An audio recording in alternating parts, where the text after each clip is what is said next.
Hi friends, this is Bijou Baker. I'm Maria. So today is number 6 days of the 12 days of Christmas cookies. These are all year long. I'm telling you, these are one of my favorites. Well, I kind of like stole it and combined a bunch of different ideas for this Smoa cookie bar. Could you do cookies with, well, the cookie's different, the base is different, so could you? Sure, but I haven't, and I just like the look of this better, most especially for a cookie swap. And it just looks so nice in your basket of all the different, these really stand out. And then the shape that you cut them in, that's up to you. You do what you like. The very first thing I'm going to do is prepare my pan. I kind of have neglected my new viewers, and forgive me, I'm sorry, I don't usually, I'm not usually that rude. So welcome, and thank you. This is, so I have to kind of step back and go over some preps that I just take for granted, and I assume you do because we've been together so long. But for my new viewers, and actually for anybody, I don't care how long you bake, it's always helpful to learn something new. I'm gonna line my 9x13 pan with some parchment paper. Now, I cut it, I'll show you all the details. I cut it to the width of my, to the length of my pan. And I had it hanging out further, like this, see? So when it goes in, it's gonna hang out, and that's gonna be to lift it out. And I'll say this again, when you're lifting it out of the pan, you don't want to lift up because you're bowing your bar. So when you let me see if I can go back. So when you're lifting it, when you're picking it up, you're not going to go upwards. You're just going to go straight. Pull it sideways, and then it'll lift, and then you got a nice bar. I do want to mention something about the parchment paper that I use when I'm using my making bars or caramels. You'll see that most of the time, let me show you. For cookies and 100 other things, I just use the pre-cut sheets that I keep handy because I use them a lot. But for bars and caramels, I like the Kirkland parchment paper. You can get that at Costco. It's sturdier. It's really sturdy. And then you can cut it into any size that you want. It's funny. I didn't really realize how much it meant until I went to go grab that other piece, and I just felt wrong. So let me tell you how I just kind of prepare this pan. So I've kind of like scored a little bit with my fingernails the outside so it stays, making sure that it's all nice and cozy. And then I'm going to spray these sides with cooking spray to just help release it. We're going to start by putting in all our dry ingredients together. This is just a very normal thing to do, and you know, when you get into this practice, you'll find you're going to miss something, and you'll know exactly what it is. But so I'm just incorporating this to make sure that there's, you know, cinnamon in here all over, and everything's just evenly dispersed, and this just makes it easier. That gets set aside. So for my new viewers, my older viewers are going to say, okay, Maria, we get it. But remember, when you first started, hold on, I want you to see everything. Okay, when you first started, you may not have had your mise en place, but mise en place, things in place, is a phenomenal value. I mean, you just check your points. You know, you check your recipe. Got your sugar, check. Flour, check. Butter, check. You know, and then just get everything you need like that. Put aside and in order of use. Well, that's what I do. You just have them handy if you need to. Okay, so we've got dark brown sugar and regular sugar. We're going to cream. I wish, whatever. I'm going to cream this.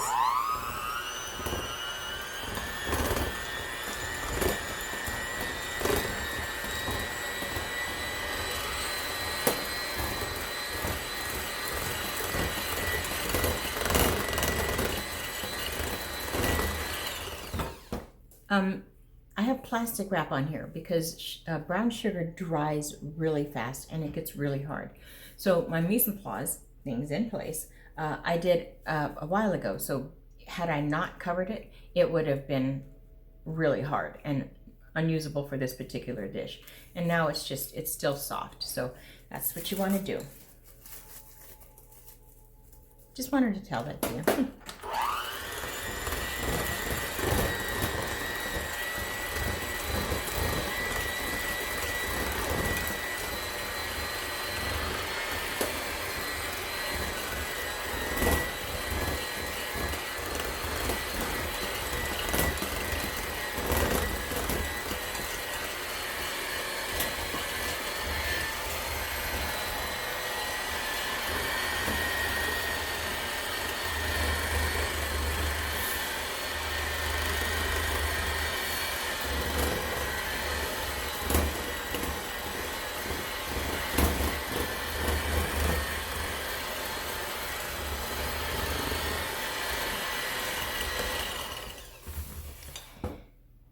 Okay, now we're only going to use 1 egg yolk because we don't want a whole lot of liquid in this. And yes, the egg white would count as a liquid for that. But we want the richness of the yolk. And I use jumbo eggs because they're perfect size, and many times they're double yolks, which just means extra richness. Not always, but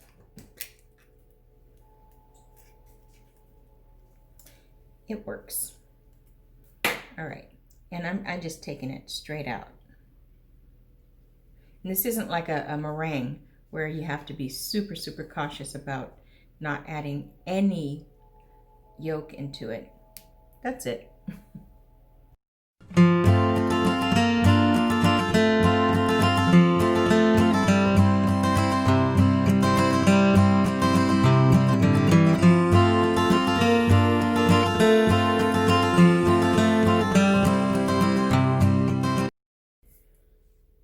All right, so ding dong that I am, I forgot to add the vanilla. So I did that off camera and just kind of swished it in, and it's a great crumble. So we're gonna put the whole thing in here and smash it down. Let me get my sleeves out of the way. So you want to spread it.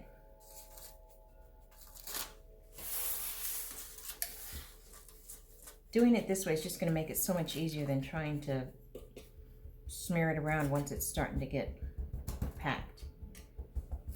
Okay, now right here, I'm not really pushing too hard. I kind of just want it all even. Once it's all even, then I'm gonna put the full weight behind it. And I'm gonna press really hard.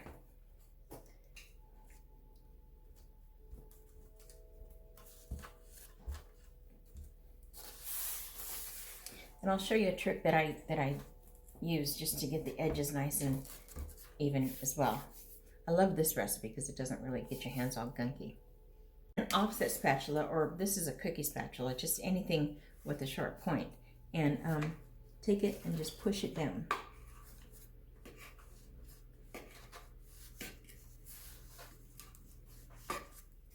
You see that? Nice and gritty.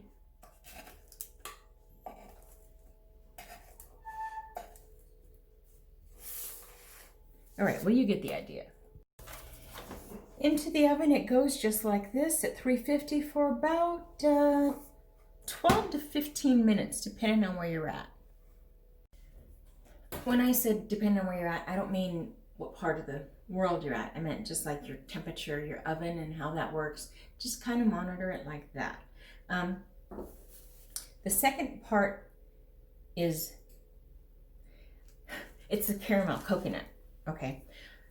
And I've always just made my caramel because it's just so, it's, for me, it's just, my brain can just work quick like that. I understand how intimidating caramel is until you get it, and then it's not. So my sister said, well, hey, have you ever tried this Nestlé's Leche, Dulce de Leche, which is sweet milk. It's a caramel, and I never even heard of it. So I'm gonna try it here. One, primarily because this is a cookie swath and you don't want to be in your kitchen longer than you have to with as many people in it. I get it. So I don't know if it's backwards or not. Let me see if I can just. Have you heard of it? I haven't.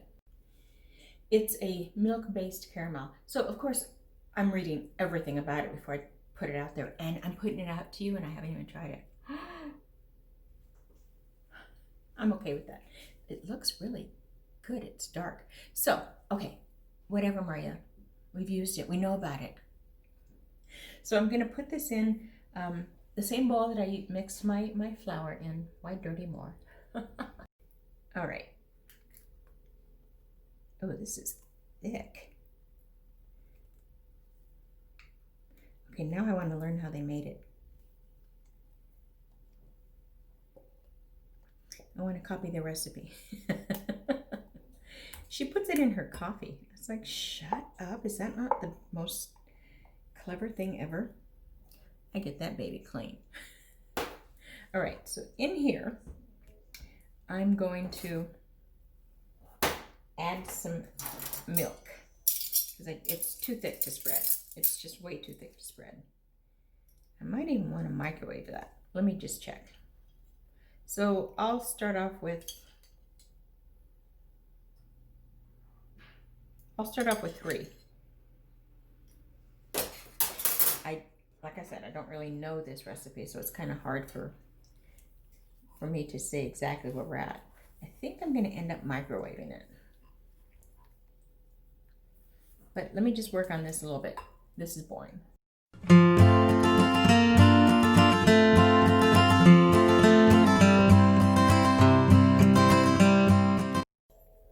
All right, I need it to be runny, and this is a little too clumpy.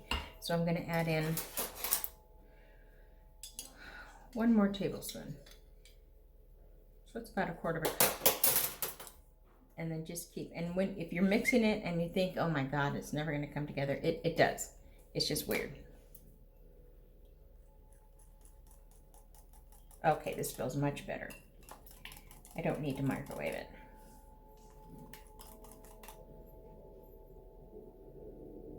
Okay. I'm going to clean this up and go to the next step.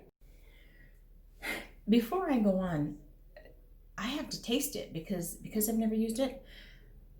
I need it to at least be right about where my caramel is, because I don't want this to be the thing that messes it up.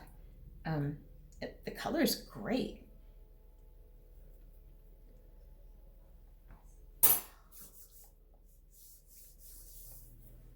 We'll use it.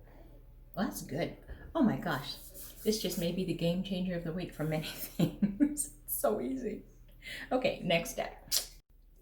All right, I had this in there for about 12 minutes, maybe about 14. All right, so I'm just going to take some chocolate chips and I'm going to spread them on top. I'm going to use the heat of the crust to melt this. Okay, and it won't really melt terribly well like this, so I'm going to kind of hide it and let the heat really kick in. And what I mean is I'm just going to cover it with the cookie sheet. I don't know, 3 to 5 minutes, whatever's going to work.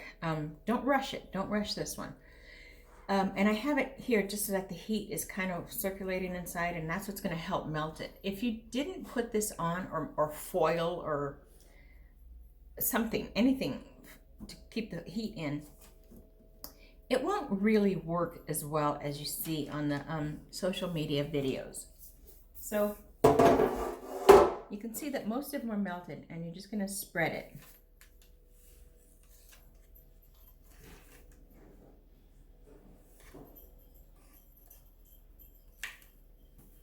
And yes, the pan is still hot, so I don't want to act like it's not, you know? It's easy.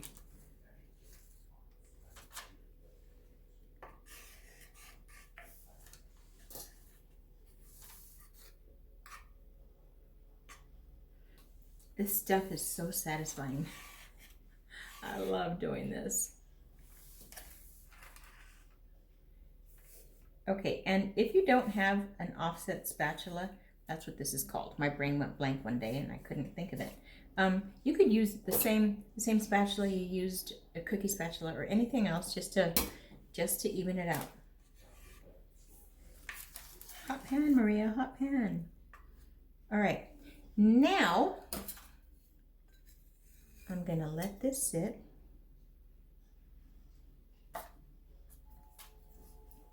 And we're gonna finish off the coconut topping.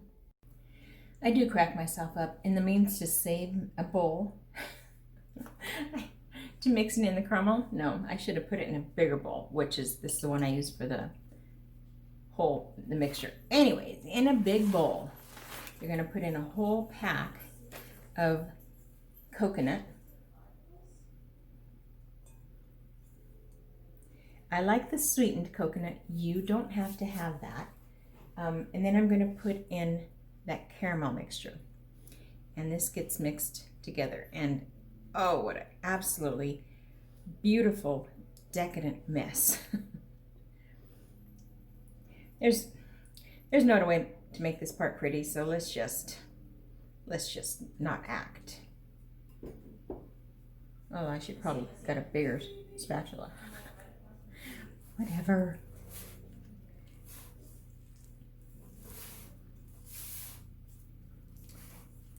I think the Smoa's Girl Scout cookies are probably my absolute favorite, but I'm gonna confess something. Walmart has a brand very much like it. It's so much better and so much cheaper. Oh my God, what happened to the price of Girl Scout cookies, man? Okay, once this is mixed, it's going to go right on top of the chocolate mixture. Can you see it? Are you feeling it? Are you loving it? If you could, if you wanted to, you could also do this whole thing in those little mini cupcake tins. Just spray the pan and then scoop out a amount in each thing and pack it down. And then finish the rest with this as usual, and that'll be really cute too. This part's going to be a little messier than anything else because this chocolate is still soft.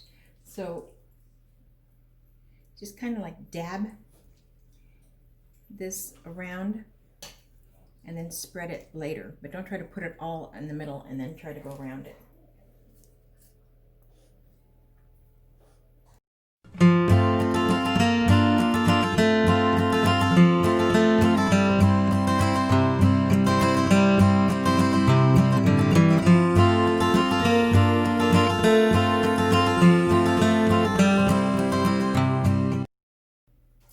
You want to make sure to get the edges down pretty smooth and just kind of compact it as best you can. Some of the chocolate came through, trust me, no one is going to know. Back in the oven at 350 for about 10 minutes. Okay, right out of the oven. They cool completely in a pan.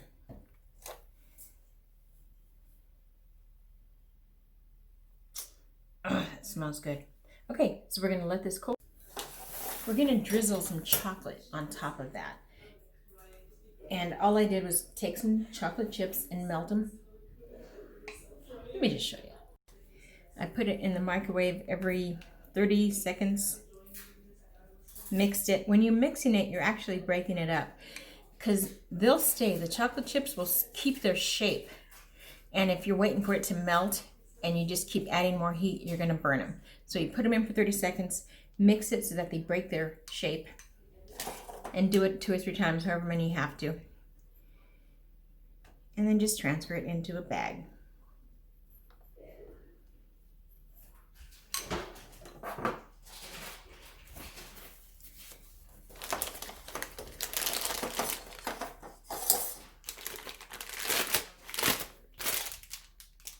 Okay, pretty fun. You don't want the tip too big or too small. So you figure out whatever size you like, but just don't go, it's better to go smaller than too big. And then just go from side to side.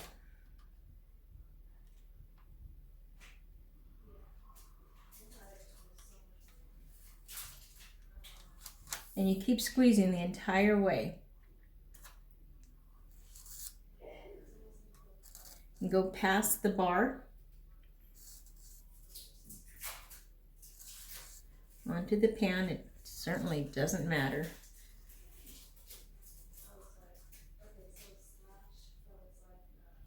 If you see some places that maybe need another line, add it. But that's about it. And this is going to go in the refrigerator for about 15 minutes, or even in the freezer for that long, because when you're going to cut these, when they're going to give you nice clean cuts when this is really firm, freezer firm. So let's do the freezer for, let's do 15 minutes. 15 minutes later, this is cut ready. So I'm just going to break any seal it has so I can lift it up easy.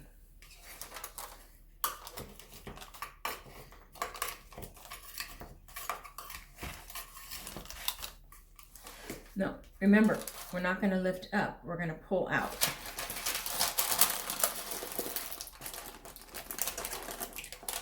Sure, Gloria.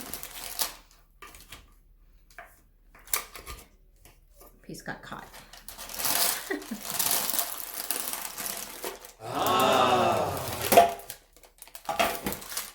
Beautimous. So I have a 9 by 13 and I want even numbers. So I'm going to take a 1/2 inch off of each side. These 1/2 inch pieces are going to be my treat for being a good girl. Whatever. I'm just going to guess about 1/2 inch.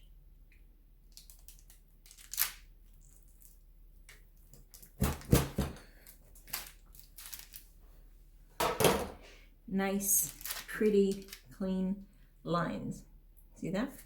All right, let me just go ahead and finish this up and organize this better.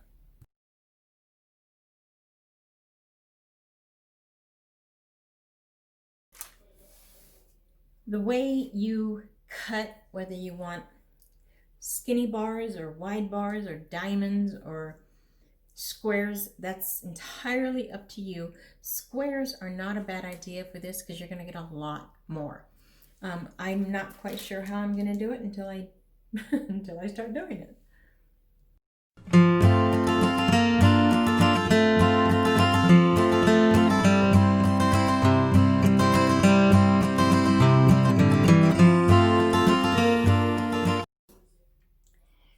The cutting part is fun because the way you cut, I mean, so many choices. But look at how pretty they are. Is that better?